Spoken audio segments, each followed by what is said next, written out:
मूलभूत हक्कांमधील पुढचा हक्क आहे धर्म स्वातंत्र्याचा हक्क. अनुच्छेद 25 ते अनुच्छेद 28 धर्म स्वातंत्र्याबद्दल सांगतात. सतसत विवेक बुद्धींचे स्वातंत्र्य आणि धर्माचे मुक्त प्रगटीकरण, आचरण आणि प्रसार. अनुच्छेद क्रमांक 25. हा अनुच्छेद काय सांगतो की सार्वजनिक सुव्यवस्था, नीतिमत्ता व आरोग्य यांच्या आणि या भागातील अन्य तरतुदींना अधीन राहून सतसत विवेक बुद्धीच्या स्वातंत्र्याला आणि धर्म मुक्तपणे प्रगट करण्याचा, तो आचरण्याचा आणि त्याचा प्रसार करण्याचा जो अधिकार आहे तो सर्व व्यक्तींना सारख्याच प्रमाणात आहे किंवा सर्व व्यक्ती सारख्याच पद्धतीने हक्कदार आहेत.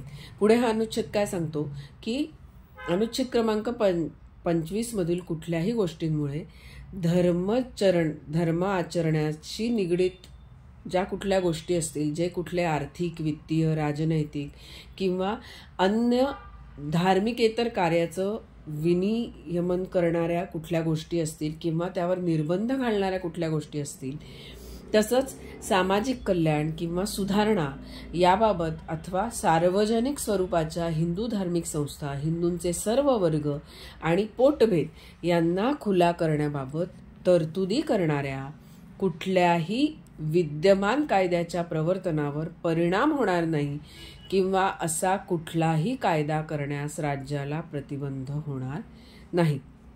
यामध्येच अनुच्छेद क्रमांक 25 पुढे असं सांगतो की कृपाण धारण करणं किंवा स्वतःबरोबर बाळगणं हे शीख धर्माच्या प्रगटीकरणात समाविष्ट असल्याचं मानलं जाईल आणि शीख, जैन किंवा बौद्ध धर्म प्रगट करणाऱ्या व्यक्तींचा उल्लेख हिंदू या संज्ञेत समाविष्ट आहे आणि त्याचा अन्वयार्थ तसा लावला जाईल आणि हिंदू धार्मिक संस्थांच्या उल्लेखांचा अन्वयार्थ त्यानुसार लावला जाईल. हा झाला अनुच्छेद क्रमांक 25. अनुच्छेद क्रमांक 26 काय सांगतो तर धार्मिक व्यवहारांची व्यवस्था पाहण्याचं स्वातंत्र्य. कोणालाही, कुठल्याही प्रत्येक भारतीय नागरिकाला सार्वजनिक सुव्यवस्था, नीतिमत्ता आणि आरोग्य यांच्या अधीन राहून प्रत्येक धार्मिक संप्रदायास किंवा त्यांच्यापैकी कुठल्याही गटास धार्मिक व धर्मदायी प्रयोजनांकरता संस्थांची स्थापना करणं, त्या स्वखर्चाने चालवणं, त्यानंतर त्याची व्यवस्था बघणं, पुढे जंगम किंवा स्थावर मालमत्ता मालकीची असणं, ती संपादन करणं आणि कायद्यानुसार अशा मालमत्तेचं प्रशासन करणं, ह्या सगळ्याचा अधिकार, सगळ्याचा हक्क अनुच्छेद क्रमांक 26 मध्ये दिलेला आहे. पुढे आहे अनुच्छेद क्रमांक 27. अनुच्छेद क्रमांक 27 काय सांगतो एखाद्या विशिष्ट धर्माच्या संवर्धनाकरता कर देण्याबाबत स्वातंत्र्य.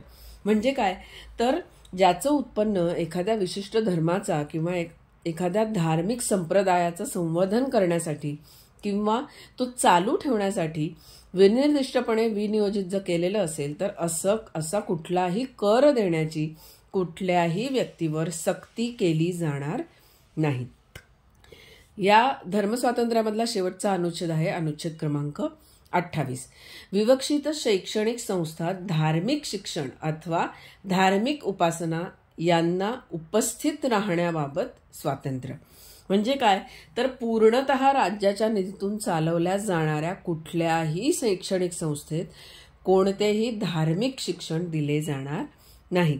तसंच ज्या शैक्षणिक संस्थेचे प्रशासन राज्याकडून केले जात असेल परंतु धार्मिक शिक्षण देणं आवश्यक करणारा कोणताही दाननिधी किंवा न्यास याखाली ती स्थापन झालेली असेल अशी शैक्षणिक संस्था तर याआधी जे वर्णन केलेलं आहे त्यामधली कुठलीही गोष्ट लागू होणार नाही. आणि शेवटचा मुद्दा काय सांगतो, शेवटचं कलम काय सांगतं तर राज्याने मान्यता दिलेल्या किंवा राज्याच्या निधीतून सहाय्य मिळत असणाऱ्या कोणत्याही शैक्षणिक संस्थेत उपस्थित राहणाऱ्या कोणत्याही व्यक्तीस अशा संस्थेत दिलं जाईल अशा कोणत्याही धार्मिक शिक्षणात भाग घेण्यास किंवा अशा संस्थेत किंवा तिच्याशी संलग्न असलेल्या कुठल्याही जागेत जी काही धार्मिक उपासना चालवली जाते त्या उपासनेस उपस्थित राहण्यास अशा कुठल्याही व्यक्तीने किंवा अशी व्यक्ती जर अज्ञान असेल तर तिच्या पालकांनी आपली संमती दिल्याखेरीज किंवा संमती दिली असल्याखेरीज आवश्यक केले जाणार नाही. त्यामुळे हे झाले धर्मस्वातंत्र्याचे हक्क. भेटूया पुढील भागात पुढील हक्कांसमवेत. धन्यवाद.